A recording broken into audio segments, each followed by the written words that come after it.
Check, check. This is Big Will from Heavy Hole Podcast, and I'm here with Kendal Hall, vocalist of Heavy as the Head from Richmond, Virginia. How are you?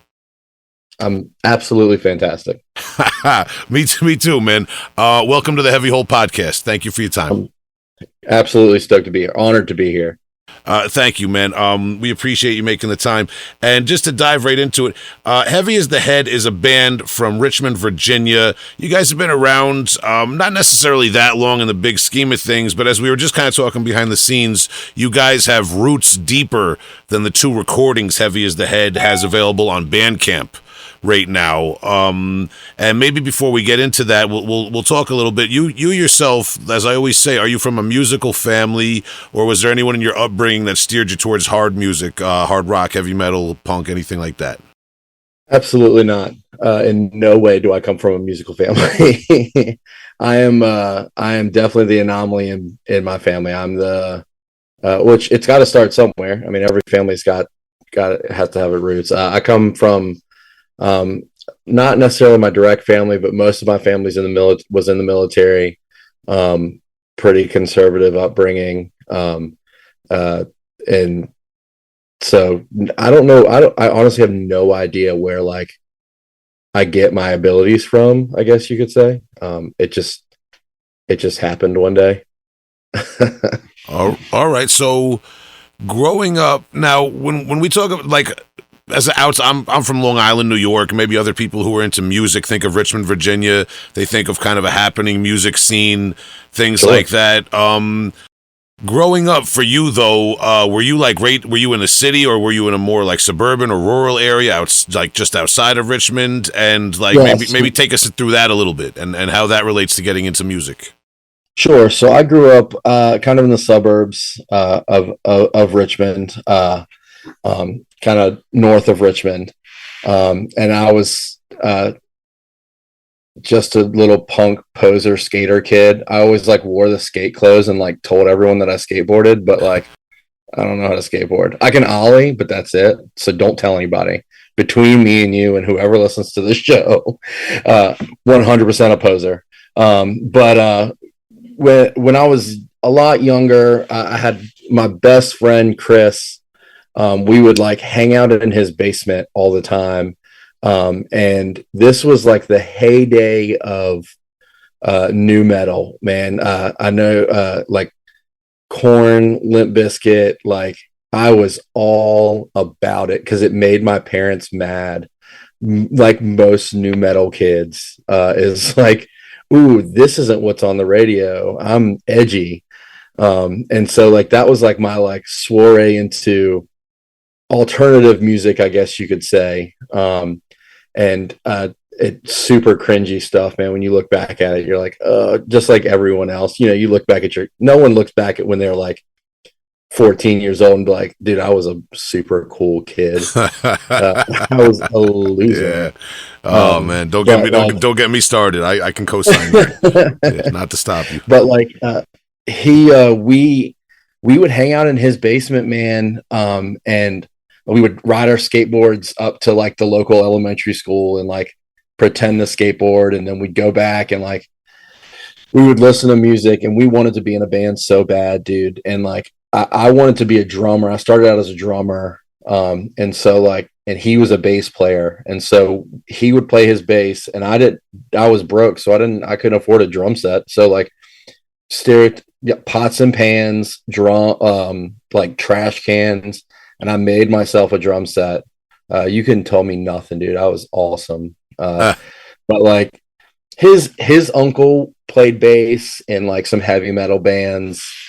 And like, that's just what we emulated, man. We thought that was super cool. And that just evolved into, I mean, just like everyone else. I mean, you look back and like, yeah, I was like a new metal kid, and like, it's a little bit embarrassing, but like, honestly, man, that's the kind of stuff that if it's easier listening, it gets more kids listening to it. And okay, yeah, I listened to Korn. Well, the dudes in Korn listen to this or this, and then you finally kind of make your way. You keep diving and you keep diving and you keep diving. And so that kind of put me into, all different forms of, alternative metal or underground metal and stuff like that. So that's kind of where I found myself, listening to more, I guess you could say underground. I don't know. I hate saying that, underground. Yeah, extreme underground. It all sounds kind of cliche saying it out loud, but like we all kind of know what you're saying. Yeah, absolutely. Stuff that's a little bit off of the radar. And yeah, new metal. I don't want to open up a whole tangent, but I mean, there's still albums by, you can still talk about the Deftones or System of a Down. There's a lot of stuff that falls under that new metal umbrella. There's good, arguably good albums, and so on and so forth. I think it gets a little bit of a bad rap. People paint it with a broad brush because of Fred Durst. You know what I mean? I mean, that's true, but I mean, listen, that new Limp Bizkit record, those first couple like riffs, I mean, it's got some pretty good riffs. I'm not defending the man. It's a hard listen, but like it's got some pretty good riffs. I'm gonna be honest with you. Our producer Tom brought that up several episodes ago, and I sat through some songs. I mean, what's his name? Wes Borland, right? The guitar. He's always been like he's always been like the most interesting element of that band. But Yeah. I'd rather talk about Heavy as the Head than Limp Bizkit.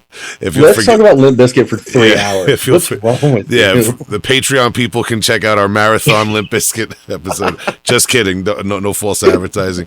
So before we get too far ahead, I know that some of the other members of Heavy as the Head go back maybe just as far as you in your same age group. Do any of you guys like go back to grade school, high school, that sort of thing? Yeah, so me and Nick, our guitar player, we grew up together. So he also was hanging out with me and my buddy Chris in the basement. Like we grew up together. Our moms knew each other, so naturally we all hung out together. And then our bass player Alex, or Mern, we all call him. Me and him have been friends for a long time. Not necessarily since grade school, but for a good amount of time. And then Jimmy, our other guitar player, he's just been around forever. He's been in like, he's currently in like 6 bands. He has been in like every band that's come out of Richmond. Everyone's known him. And Andrew was in a band that didn't do a whole lot way back in the day. And he kind of just wasn't in a band for a long time until I ended up hitting him up to play drums for Heavy as the Head.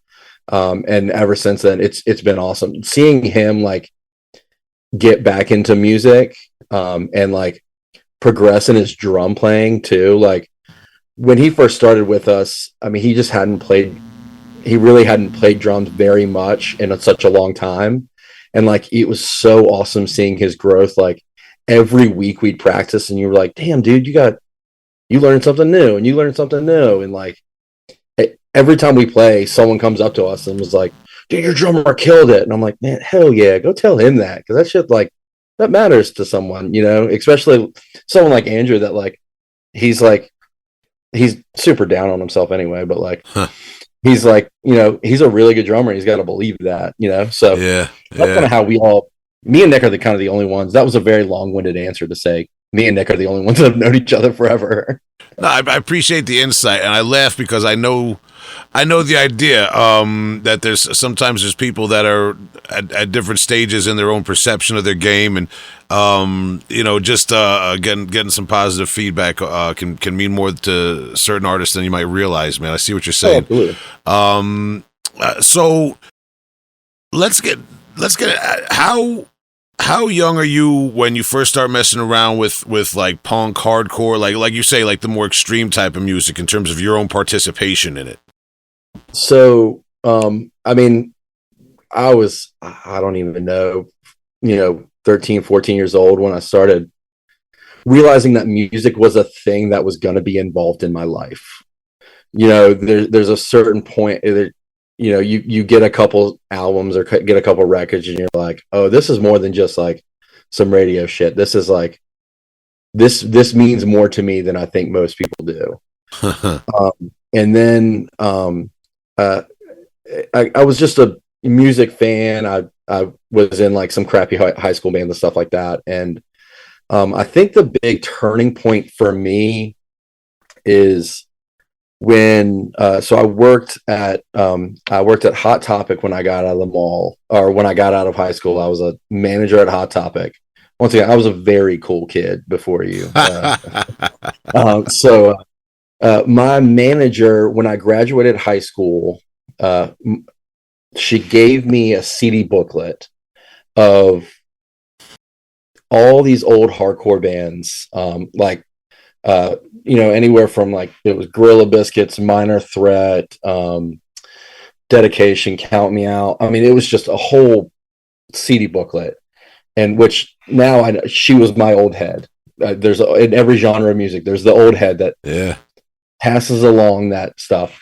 As soon as I started listening to all that stuff, I was like, oh, this is my personality now for the rest of my life. And so which is funny because now I'm Mern, our bass player. I'm sort of his old head where he wasn't really into heavier music, and he kept listening to like a couple bands, and I was like, oh, if you like this band, let me show you 5 other bands that you're gonna really like. And now he's like all in on it, and I'm like, yeah, man, I corrupted somebody. That's sick. But yeah, I think when I got that, it kind of just opened the floodgates for me of like just everything about hardcore or alternative music. I know this is like a death metal show, and I don't know if hardcore is like a bad word for you guys. We actually, and we're actually trying to expand a little bit, but I've always thought of this as a show where anything that relates to heavy music in general is under the blanket, but we do specialize in death metal. So you're, and being as you guys are like, a quote unquote hardcore band, not to box you in, you're definitely in comfortable territory here. Yeah. Well, see, and that's always been our thing with this band is we're a very hardcore metal band, and we're a very metal hardcore band. Mm-hmm. Mm-hmm. And I know metalcore is like a bad word that you're not supposed to say, but like to me, that's what we are. We're a metallic hardcore band because like I'm a hardcore kid, which don't get me wrong, I really, really love death metal. But like, that's one of the big things that I bring to the table is like hardcore parts and like moshy parts, whatever like that. But our guitar player, Nick, like if you can't understand the band's name on their logo, Nick is all in. So that's all Nicholas is. It's just like super heavy death metal, like just shred all the time. And so when we get together, it's that collaboration that I think makes me really happy with my band, because it's that awesome mixture between the two. And I always say, I mean, I'd say on stage a lot where punk, metal, hardcore, it's not a tuning, it's not a riff, it's not a sound, it's a mentality, it's a lifestyle, it's a community. Hardcore kids and death metal kids, they're the same. We're a bunch of weirdos that listen to music that our grandmas don't like. You know what I mean? And like we all can bond over heavy music. And so I think that's such a beautiful thing. And we love playing like mixed bill shows where we'll play with death metal bands and we'll play with punk bands, and we'll be right in the middle, happy as a clam, because I love all that shit. When I was doing the research, I saw you guys played a show with Ninth Realm. Yeah, no, those are the homies. Yeah, Liam was on the show a while back, man. Yeah. That especially nowadays. I mean, yourself, we were talking behind the scenes. I'm a few years older than you, but you've, like you said, you've been around and seen a few shows. Nowadays, hardcore and death metal combine, it's nothing. It's not a big deal at all. And the bands are taking something from the art and something from the guitar sound, and everyone's kind of intermixing their peanut butter and jelly all over the place, man. And it doesn't matter. It's cool. I think it's cool, but it's a little weird to see because, well, now this is something I wanted to ask you too. too. I'm from Long Island, New York. I'm a little bit more from the death metal realm, but hardcore was always adjacent. And my friends were always into hardcore. From Richmond, Virginia now, was when you were growing up, hardcore and metal distinctly different things. People didn't really associate too much, or was it always like that? Like, Maybe a little bit back in the day. I mean, I kind of came up in the age of Richmond where hardcore was real big, and like you had like the hardcore crews it was like straight edge hardcore crews that would like go around and like fight death metal dudes, which I was not part of that, but like but honestly with me, I didn't pay attention to that kind of stuff. I just like what I like, man. I like heavy music, so I'll listen to Cannibal Corpse right after I listen to DTN. I mean, and most dudes are like that. yeah, I remember, because like I wasn't going to a lot of like straight edge hardcore shows back in the day. I was already full into death metal, but I remember those days when you would hear a lot of stories about people getting jumped for smoking a cigarette at a show, things just like that sort of. I don't want to say the venue, but I heard all sorts of stories in the late '90s. When certain bands were blowing up and all that sort of thing. Oh yeah, I remember. I remember when, man, I think I was in high school. Maybe I was right out of high school. Do you remember that band Poison the Well? Yes. The Yeah. metalcore band. Yes. Yeah. They got jumped and like ran out of Richmond.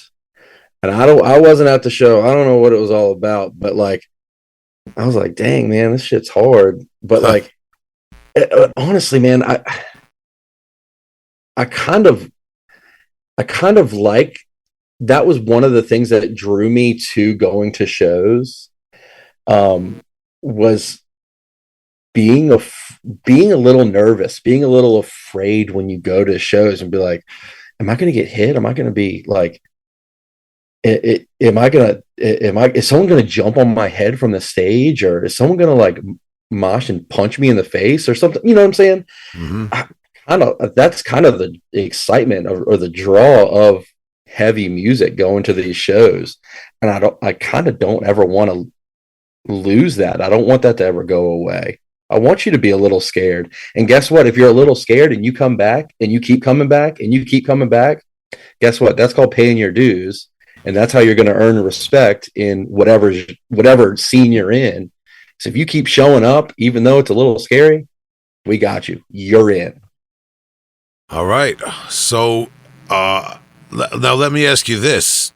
On the flip side of the hardcore scene, getting in, you mentioned some bands. I obviously I reviewed your both of your releases earlier, and I listened to what you had to say in your lyrics. You mentioned Minor Threat before in the hardcore scene, that sort of thing. You also said at the top of the interview that you grew up in a more conservative family, a military family in suburban Virginia. When you're coming of age as a young man trying to process this very politically and socially conscious hardcore punk scene and all these lyrics of these bands you're looking up to, and maybe thinking about how to process these things yourself as a young man, was there any clashes with your family, maybe even just over representing that style of music, or was there any sort of like philosophical confrontation with family members? Honestly, not really.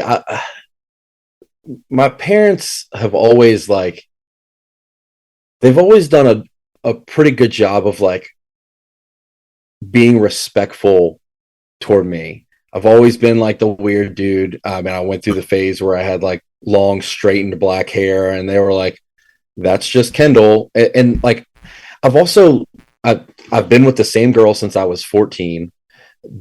I've been straight edge since technically 21, but I haven't had a sip of alcohol since I was like 20.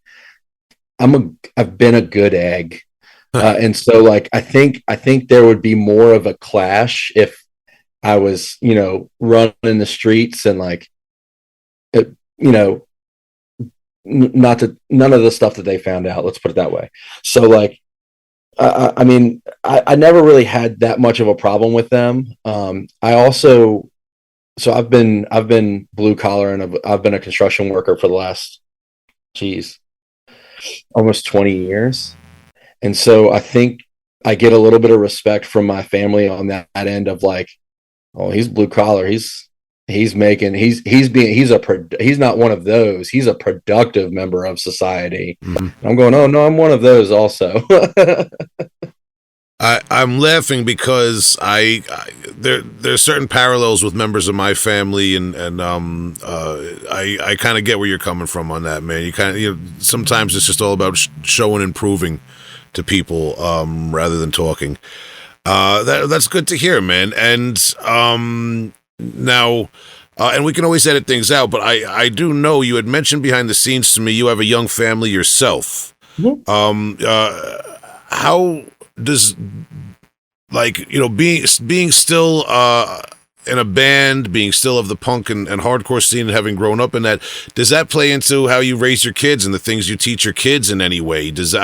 I'm not trying to get into cliches or crack jokes. I'm talking about maybe the mindset or coming into classes with the way certain, maybe the school or other parents are raising other kids or things like that. Do you do anything different with your kids from that angle? Absolutely. We've got show posters all over the house and stuff like that of like of different bands. My kids will listen to different bands. I try and open them up to like all different stuff. But what you're saying about not the music, but the thought process behind the music. We do as much community work as we can with my family. We do uh, uh, a big saying in my house is PMA. You have to have a positive mental attitude with everything that you go into. And so you try and try to convey that with my kids of, hey, sometimes you have bad days, but you got to keep a positive mental attitude about it. A big thing is, respecting others around you and embracing people's differences, man. I mean, we are a champion in my house for the underrepresented. We're trying to do our best. And I would hope most people with kids are doing the same thing. Just try and raise them with like a respect for other people. Whether that, whatever that means in your life and in your family. I mean, I don't know whether that's the punk and hardcore aesthetic or just like being a decent human. I don't know.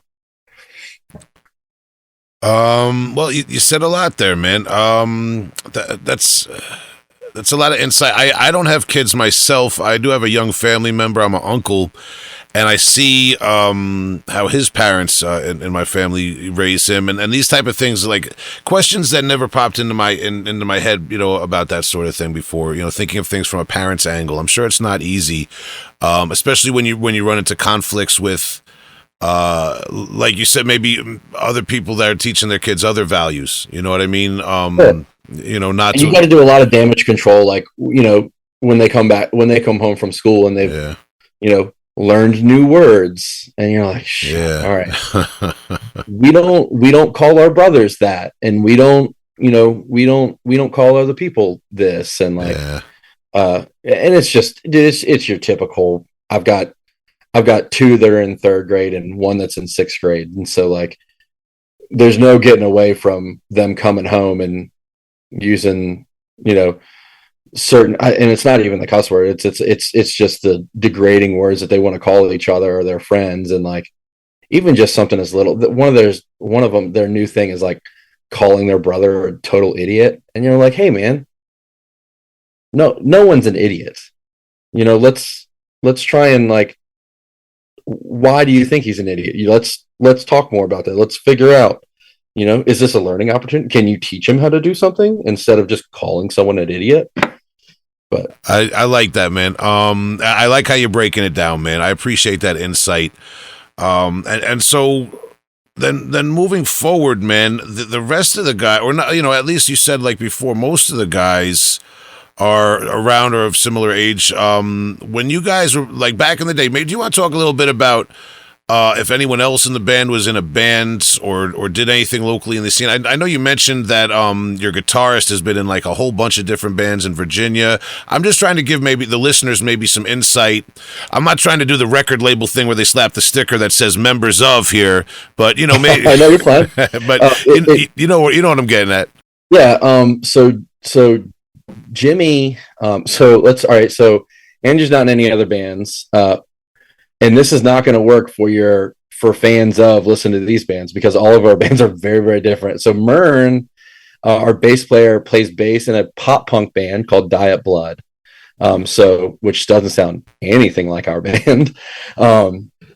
Jimmy, one of our guitar players, currently he's in a band called Glossing, which is like a shoegaze, like indie rock band. He's in a band called Dead Format, which is like a pop rock band. He plays in a band called Eliza Battle, which is a like a screamo band. And I can't remember all of his old band. When I tell you this dude's been in like a billion bands, I'm not even joking, dude. And then Nick still plays in a band called Seraph, who is they've been around for I don't even know 10 or 15 years. Been around for a long time, and they're a death metal band, and they've just been trudging it out in Richmond doing their thing. They've kind of got him and the singer are the only original members. It's kind of became like a revolving door. I think they've got a pretty good lineup right now, and so that's what that's what everyone else is doing, which is funny. Like you said, you're not trying to do like the label thing of saying like, if you like Heavy as the Head, you'll love their other projects. Yeah. Probably not. Yeah. Well, on that note, something I jotted down quickly, because you mentioned PMA, positive mental attitude, and being straight edge. I think the last time we discussed that on this podcast, an old friend of mine, Vinny Panza, he's the current drummer, not the original drummer, but the drummer for Youth of Today and Shelter. He also plays in Bold. He talked about how those bands. I don't know if you necessarily are a fan of those bands or if that influenced you in any way, but I wanted to kind of get. Absolutely. Oh yeah, so I kind of got the idea there was a similar vibe there, and he talked a lot about how that influenced his life and his approach to things and his philosophy. We don't always get somebody from the straight edge community on this show. Take us through that a little bit. Like, how do you first decide, like, I'm going to be straight edge? Was there any, like, was there issue? Did you experiment? Did you have issues with substances first? Or like, how do you, just for the people who are total outsiders to straight edge, like, how do you get into something like that? Are there challenges along the way? Temptation? I don't know. Sure. So I come from a long line of alcoholics. And so, one of the ways to rebel against my parents was to not do that. Now my, the people that were alcoholics in my family have gotten help and they're much better. But I grew up with a lot of, and my stepdads. So one of the big, like, I think like nails in the coffin for me, was my stepdad at the time. His uncle or his brother, sorry, was a really, really bad alcoholic. Ended up attempting suicide, and survived. And it really messed him up. Really, really messed him up. And I understand it's not the alcohol that causes that kind of stuff. It's the addiction part of it. I've recognized from an early age, that kind of stuff is very prevalent, and it's not even like in a hereditary thing, but of just being through a lot of the things that I kind of went through when I was a kid, or just being around in life, period. You can become addicted to things very, very easily. And so I would much rather be addicted to punk rock than be addicted to substances. I think it helps that handful of my friends in high school, They were all straight edge. And so I was like, well, if none of my friends are drinking and partying and stuff like that, I mean, I guess I won't either, you know? And so, and that was another thing, my old head that I talked about that gave me all those, hardcore records and stuff like that. They were straight edge. They hung out with all the straight edge kids. And so that's just what I kind of gravitated toward. And at this point in my life, there's no temptation anymore. It's been so long. Like I don't even think about it anymore, honestly. Now, before we go too much further deep into this, we are not Heavy as the Head is not a straight edge band. We are not like anything like that. I'm the only one in the band that is straight edge. I don't like preach straight edge on at shows and stuff like that by any means. Please don't think that or Well, no. my bandmates will hang me up to dry if I'm like, we're a straight edge band now. No, and that's an important distinction because some of our listeners might not realize. As I said, I like on Long Island where I grew up in my generation, I was around a lot of hardcore kids and a lot of people that were in the hardcore scene. And there's straight edge people that it's just a personal thing. They're not even in a crew or anything. It's just their thing, and they like the music and the lifestyle. There's straight edge crews that are, like you said before, violent. That was a bigger thing back in the day. Maybe it still is now in certain regions. Not too much in Richmond anymore. Yeah, and then there are just regular straight edge people who interact with everybody. It's not just because I'm asking you all these questions about being straight edge and you personally, just because I got you on the podcast and I feel like it's an interesting topic. Yeah, that doesn't necessarily represent the band. And you're right. Some people might get that impression. Like me, I've had straight edge friends that hang out with everybody while other people are smoking and drinking and doing whatever, and it's just And I don't. My wife drinks alcohol. I try and get her to drink more alcohol when she can because it's definitely. I mean, I totally understand why people want to come home and have a glass of wine, or like I'm a firm believer that marijuana should be legal everywhere. I totally get it. I totally understand it. For me, it's not for me, and that's cool. But like, I'm not one of those dudes that will sit there and like judge anybody for, drink. I don't care. Now, I'm not a huge fan of you getting like drunk and puking on me. Not cool with that. But no. Oh God, I don't. Most people that aren't straight edge are cool with that either. So, but like, and I'm also one of like I think I've got like 3 or 4 friends that are still edge. Like none of my friends from high school are still edge. It's always a girlfriend. I broke up with my girlfriend and then I broke edge. And you're like, really, man? Come on, my dude. It's always what it is. Some dumb girl. And maybe that's what it is. Maybe it's because I've been with the same girl forever that maybe if we broke up, maybe let's try it. I'm going to tell her when I get off this podcast to break up with me, and then we'll no. You convinced me. Heavy Hole Podcast cannot be responsible for a broken home or you heard it here, guys. He's going to pay for my alimony. He's going to pay for my child support. Oh, okay. For the straight edge experiment. Thanks so much, man. Patreon people got to start sliding me cash under the table now. All right.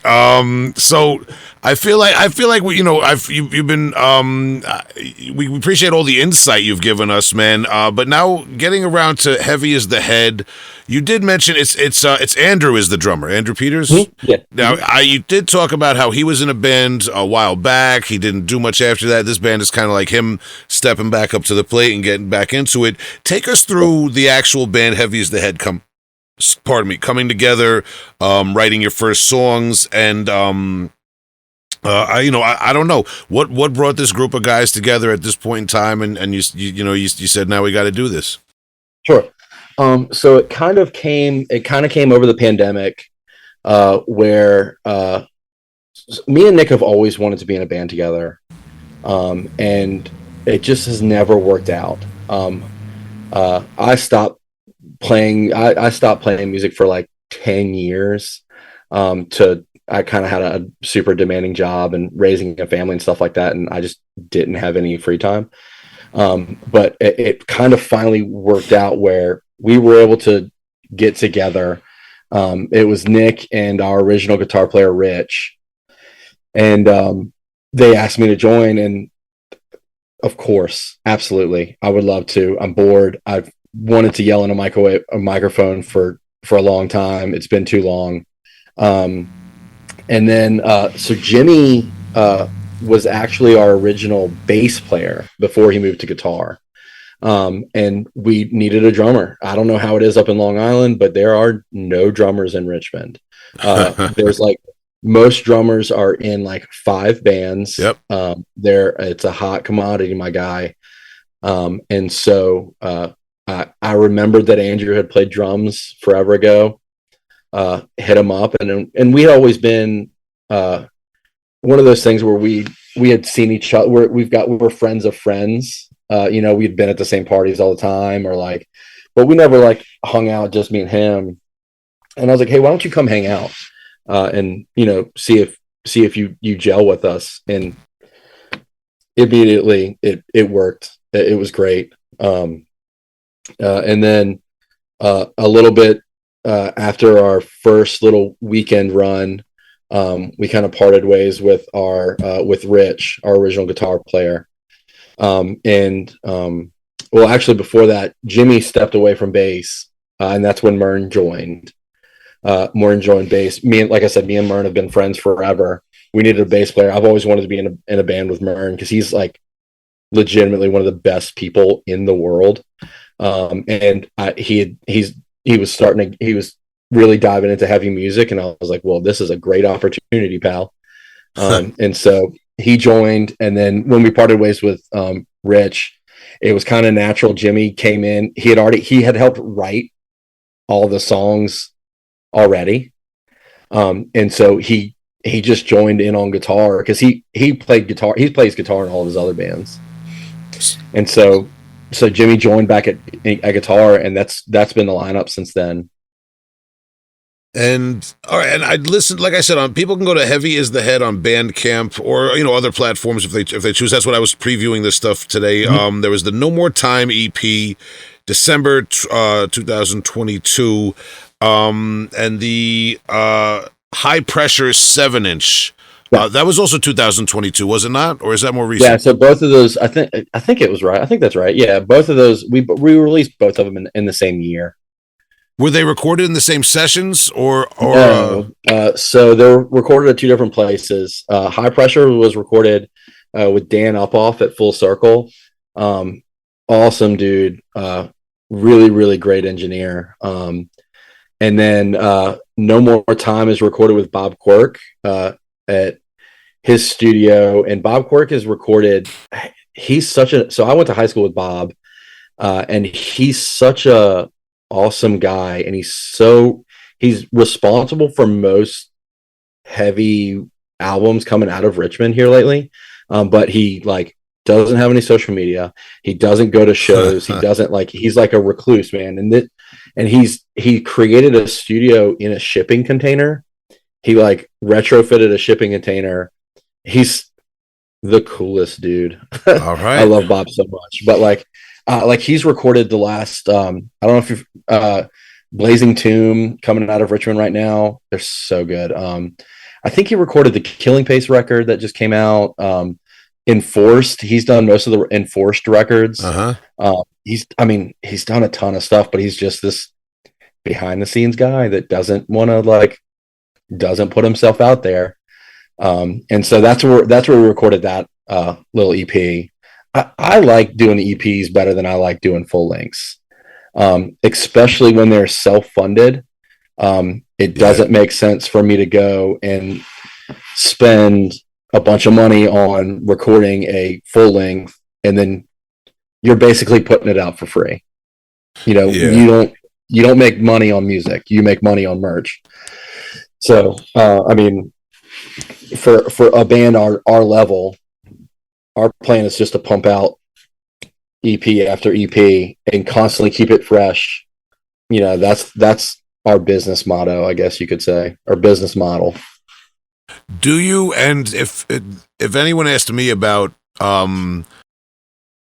guitar tones and stuff on my band's records, I wouldn't be able to help them, so don't worry. But the guitar sound on High Pressure in particular, any insight into that at all? Because there's a monster of a tone there. So Nick has a black guitar, and that's about all I know about his tone. I love it. Yeah. I know nothing, my guy. Now, Dan is a freak of nature when it comes to all that kind of stuff. The recording engineer, and that studio is crazy, and it's a lot more polished. So High Pressure is much more polished than No More Time. Okay. And that's what we were kind of going for. It's been like a huge argument between, especially me and Nick, of like going to Dan. It sounds awesome. It's very expensive. Going to Bob sounds good. It's not as expensive. Yeah. Yeah. And so like he's going to be so happy that you just brought up his guitar tone. It's going to be awful at band practice next practice. I'm sorry to do it to you, but for what it's worth, I noticed it, and I'm not even a guitar guy. They got a good tone out of that thing. It sounded. I wrote down. So good. I wrote down alligator ? Next to it. It just sounds like a snarling alligator. Like almost. I don't want to take it there. Almost Pantera-esque, but we'll leave it there. So.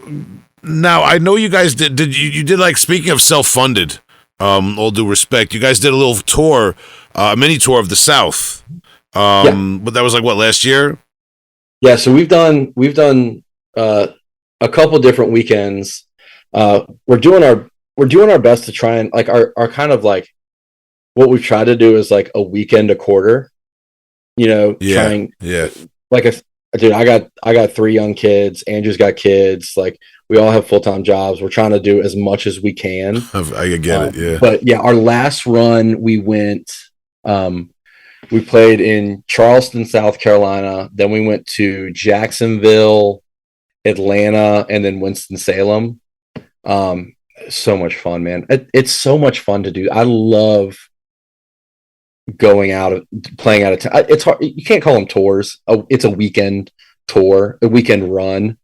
But like, it's my favorite, man. Meeting new people, playing out of town, playing with new bands. Every time we play out of town, we always meet bands that like, all right, we're going to tour together now. And it's so much fun. It's the best. You summed it up. I couldn't have said it better myself. Cause that's, for the most part, that's what I get out of it, man, is the experience of going out there on the road and playing the show, and the mystery of even how the show is going to be. Sometimes it's like rolling the dice. Dude, we last time we went on the one that we were just talking about, when we played in Jacksonville, we played at this place called Rain Dogs, which is it's kind of a small spot, and like, dude, the show didn't even get finalized till like a week before we left. I didn't even have a flyer until a week before. Didn't have a finalized lineup, and we were like, all right, well, all the other shows should be good. Jacksonville will probably be the bust. Jacksonville was the best show out of that whole run. It was packed house. Kids went nuts. Like, it was such after we were on such a high after that show of like, this is what it's about. We expected this to be a throwaway show. It sucks, but like, kids in Jacksonville, come out, my guy. If you ever get a chance to go down there, go. And like, that's what it's all about, is like being surprised with that and like just having so much fun, man. It was great. Awesome, man. Yeah, I like I said, you about summed it up, man. If you're never gonna know how the show's gonna go down until you get in the van and do it yourself, man. Yeah. But even a bad show, I'm still traveling with my 4 best friends in a van, and I get to go play music to, even if it's just one person, I don't care. Yeah, I'm not. And one of the other things I always say on stage is, if you want to buy something from us, awesome. If you don't want to buy anything from us, that's cool too. Come up, meet us. Money's not real. friendships will last way longer than that $20 you give me for that t-shirt. So like, let's hang out. Let's be friends. And I know it's hippy dippy shit, but like, dude, that's in the last like 2 years that this band has been present, I've met some of the best people and like lifelong friends that I will now, be friends with forever, that I met because I'm playing music again. And we ended up going to South Carolina, and now South Carolina is our second home because we've got a ton of friends down there. It's awesome. There's a lot of different reasons why people get into this underground extreme type of music, and that social element is a big draw, man. I feel the same exact way, dude. I'm looking forward to getting out there with my projects the same way. And on that note, I did want to plug, I know you have at least 2 shows coming up. If I left anything out, feel free to jump in, but I'm going off of your social media. On Thursday, May the 25th, I guess, am I allowed to say this, or is it too punk? Well, it's on your social media, 7515 Brook Road, RVA. I feel like to say it. Yeah, all ages, man. Age of Ruin, Violent Life, Violent Death, Heavy as the Head, Beggars, Dark Waters. Another round is the venue, or another round is a band? Yeah, the place is called Another Round. I got it. All right. I'm 40 years old. I got glasses. I'm reading these punk flyers. Give me a minute here. But also May 6th, 2023, the Canal Club in Richmond, Virginia. Well, I can't wait for this one. Go ahead. I love this name, the Callous Dow Boys. You did it. You nailed it. Yeah, man. I read this before. I practice. Hazing Over, Wild Hogs, Pulses, and Heavy as the Head. That looks like kind of a wild one, man. So, Wild Hogs is just like the name of the tour. Oh, okay. It's very misleading on that flyer. Okay. Because we all looked at the flyer and we're like, what is Wild Hogs?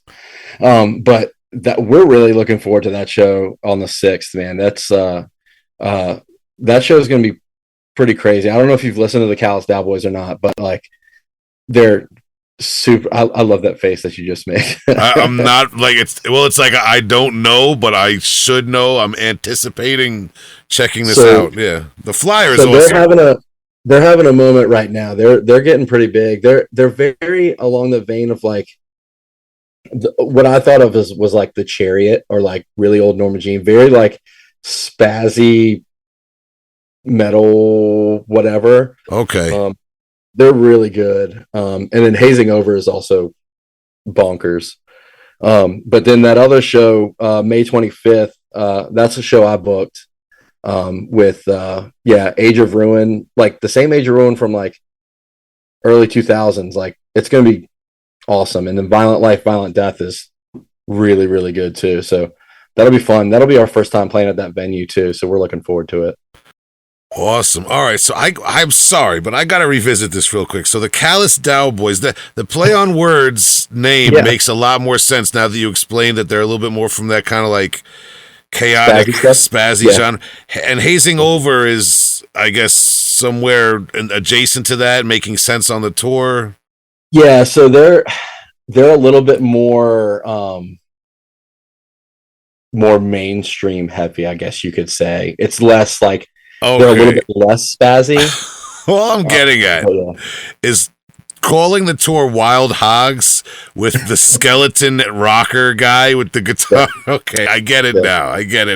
I thought you guys might have been opening up for more traditional metal bands. I'm just completely off of the. Don't mind me over here, man. Funny you say that. Went right over my head. We got offered a while ago to play with Anvil. Are you familiar with Anvil? Yes. Right, so I've seen the documentary. Yeah. Oh yeah. So the booking agent, or the I guess the talent finder for Richmond, reached out to us and was like, "Hey, do you guys want to open up for Anvil?" And we were all like, no brainer, absolutely. Like we won't fit, but like, what an opportunity. Yeah. Now, fast forward. They had to send our stuff to, I guess, their agent so they could approve the local opener. And they didn't approve us. Darn. Our guitar player, Nick, ended up going to the show anyway. Wow. Anvil on a Friday night, and he was like, "There's 25 people here. I'm really glad we didn't play." Maybe you guys would have brought a few extra heads in. I don't know. I mean, maybe if it was or that, just made all the people that were there really mad. if it was that close, who's to say, man? Well, depending on reentry policies, sometimes you got a captive audience. Oh man, Anvil. Go watch the documentary, man. Just to the listeners, crazy, isn't it? Yeah. I mean, at this point, it's been several years since that documentary. They're kind of like riding the comeback, but all right. Shout out to Anvil. they need all 25 of those heads. Shout out to your guitarist for going, man. That's a boss move right there.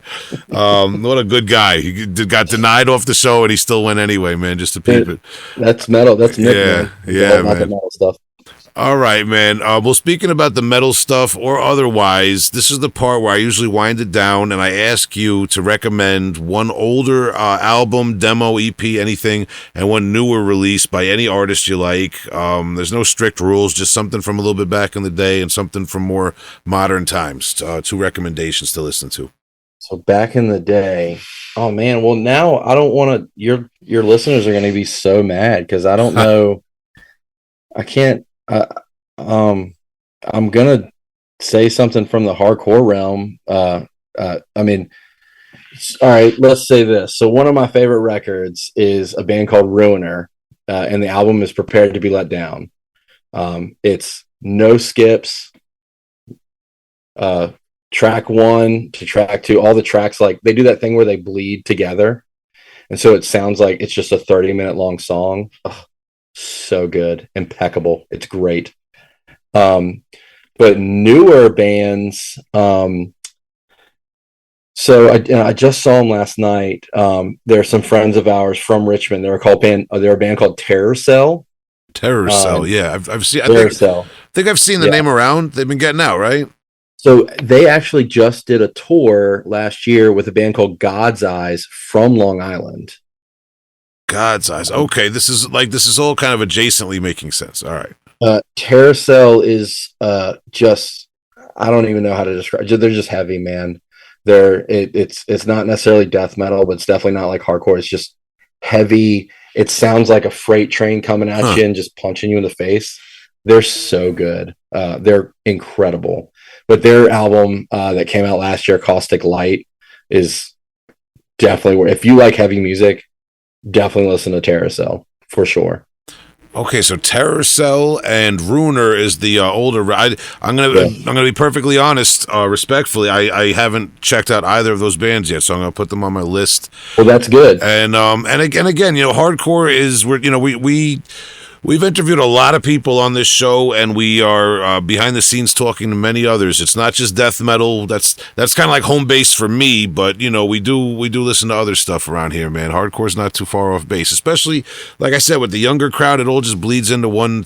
It's like brutal, mix anyway. Yeah, but most of if you look, man, the new generation of and I don't know what's classified as death metal or not. I also don't know what's classified as like hardcore or not. It doesn't matter to me.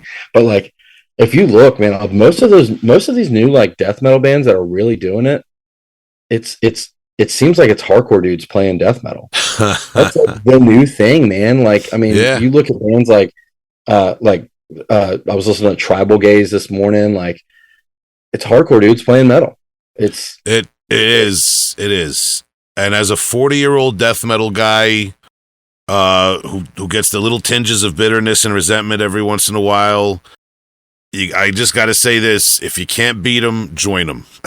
And that's, so do you? All right, so do you like that kind of stuff, or do you hate that kind of if you don't have long hair, do you get mad if they're playing death metal? No, I'm not. If the singer isn't wearing gauntlets and shit, do you get upset? No, I'm not that far gone. I've never been that guy, but there's a certain thing, because it's like I said, I grew up in an era where things were a little bit more metalheads were kind of it was kind of looked of as more of a nerdy thing to be into death metal and black metal and grindcore and then in the 2000s the metalcore and the mathcore type of thing took over and Dillinger Escape Plan and all that stuff. And now we've come full circle to where kind of like jock hardcore dudes are like playing brutal death metal.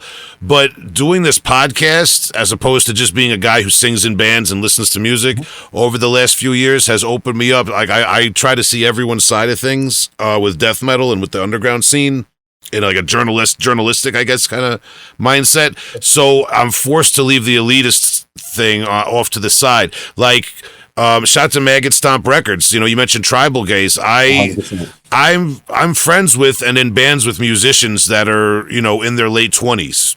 And that are significantly younger than me and understand this stuff from a different perspective and expose me to different types of music. And I respect their opinion just as much as I respect the guys that are older than me that come from the thrash generation that I still talk to. Like, I don't know where, you know, I think this is probably like it in a lot of scenes, but on Long Island, when you go to shows, you're going to see like everyone from like kids in their late teens to like guys in their 40s and 50s. And most people, if you've been around at the underground death metal shows for a while, everyone's just friendly and everyone's friends. And like I'm forced to be out of doing the podcast too, to like respect that and respect those I have to respect my listeners the same way. I'm interviewing you and your band has two releases that I checked out and I gave the time. I'm going to do that to a young death metal band, and the guys probably maybe they've never even heard certain death metal bands. They've been listening to hardcore for the last 5 years, and it is what it is, man. We all come from somewhere. When I was young, I remember the guys, and I'm friends with a lot of guys that are like 45 to 50 now in the death metal scene out here on Long Island. And because I didn't know thrash, because I didn't come from the late 80s, I was like, I was the poserish guy. Oh, you guys just know Dying Fetus. You don't know anything about death metal. You know what I mean? That's what I used to hear.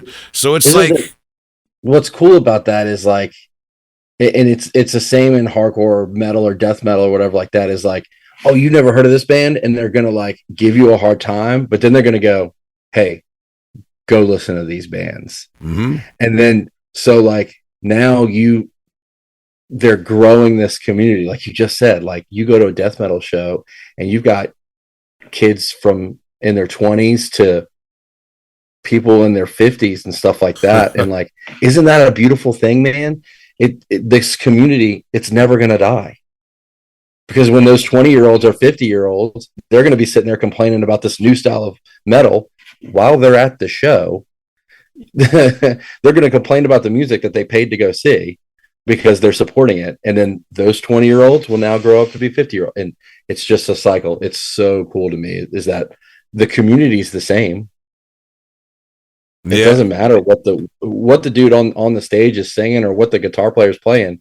The community is the same. So sometimes when I go to a show, I'm not trying to be corny.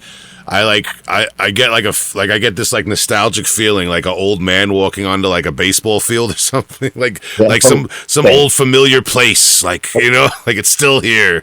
You know what I mean? The energy's still here or something. I don't know, man. And then you're like looking at the young kids, like these kids don't know how good they've got it. There's a show there's 3 shows this week. I had to wait 7 months before I could go to a show again. You know what I mean? Oh, we were going to shows on basements, and these kids get death metal in a venue. I used to find out about bands from photocopied zines and fucking order tapes and shit. Yeah, I mean the liner notes. That's how I found out about most of my bands. Is I would get a CD and then go through. This band would like to think, and they listed all these bands. You're like, all right, I got to check out every single one of these bands. You know what I mean? Or like the zines. Those are so important. Which I'm super glad that, and those are still around too. Is like, I love going to a show where you see this young kid set up in the corner with a bunch of just that they printed off at Kinko's or something like that, and it's a bunch of zines. Dude, that's so rad. I love that stuff. Dude, exactly, and it's like, what right do you definitely can't be ageist in the underground scene, because I might remember the era where all you had was zines and the mail, the internet wasn't really as big as it is now in terms of all this and sort of thing. But I could go to a show. There's kids that weren't around for that are in their 20s, but they're more underground and DIY than I am now.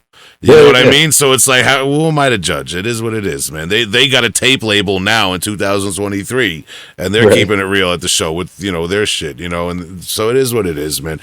People can always go out and get a silk screening kit and DIY, at any age, and even in this era too. It is what it is, man. It's as much as I cherish those memories, you got to fight the elitism, man, because the elitism is like a vine. It's always growing around you, man. Like, I got my music collection behind me, man, and I could be like, oh, these kids don't know anything. But you gotta, like I said, if you can't beat them, join them, man. That's the formula with one of my bands where I'm the oldest guy. So yeah, and you can say these kids don't know anything, or you can take those kids that don't know anything, and you can teach them a couple things. That's very true too, man. And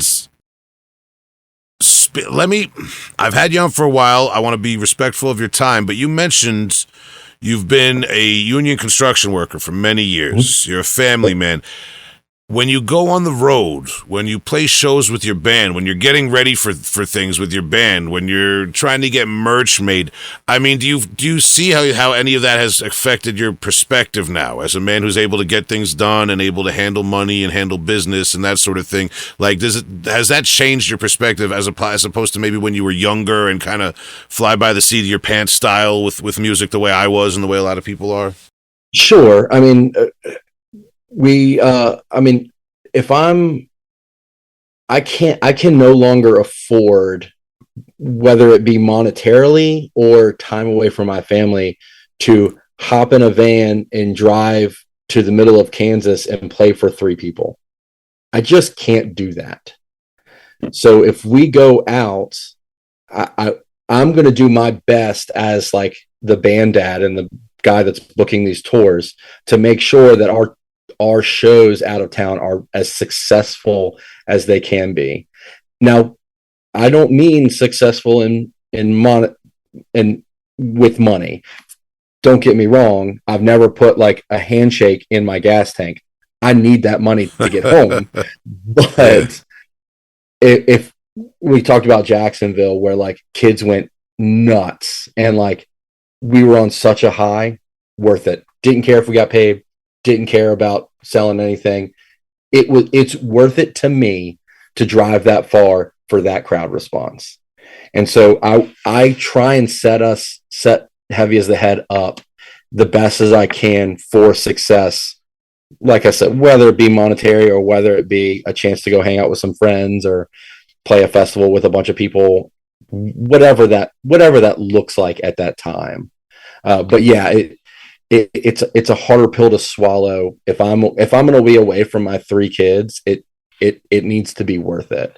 And also, it's also worth it too, where like my wife is absolutely incredible, and she's making sure my kids know, like, hey, dad's like living his dream when he's going on these little weekend runs or even just playing in Richmond. Like, yeah, dad's away from us, but dad's doing something that he's super passionate about.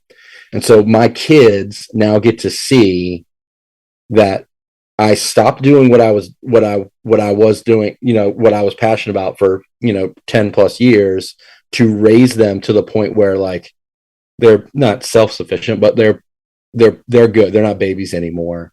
And so now they can see, hey, look, you're never too old or late in life to like start doing your passions again, and be successful in it. Like whatever successful means to me, we're successful. We have fun. We play shows. We got a couple people that like us. I'm happy as a clam, I did.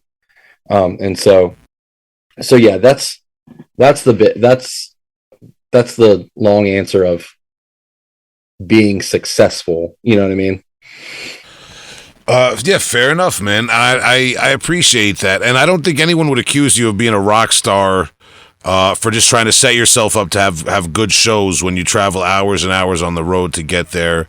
And obviously no one's putting into question whether or not you would perform if you got there and there were only 3 people. We've all been faced with that position, and I think, we've all given the best, whether there's 3 people or 30 people, whatever it is. I'm not going to push for 300 because we don't always get that in underground music, but 30 people is sometimes a good night, man. Even for 3,000, baby. I'm selling out arenas. Yeah, 30 would have been great for Anvil. All right, man. Well, Kendal, as you mentioned, you have a young family, man, and you've been very generous with your time already. Anytime, buddy. Heavy is the Head from Richmond, Virginia is the band. I encourage people to check out the No More Time EP and the High Pressure EP. Both of those on GGT Records. I got them on Bandcamp. You can look for them wherever you find music. And any parting words for listeners of your music and listeners of our podcasts? Just if you don't like my music, listen to something. Whatever you listen to, do it with passion and start a band, start a zine, start a podcast. Support one another, love one another, or don't. I don't care. Do whatever you want. I'm not here to tell you what to do. The first thing. I like the first thing he said. Do that. Put the phone down and listen to music. Listen, even if you don't like my podcast, listen to a podcast. Kendal, thank you very much. I wish you and your guys the best going forward in the future, man. And we'll be in touch as this episode goes up, man. Dude, absolutely. Thanks for having me, man.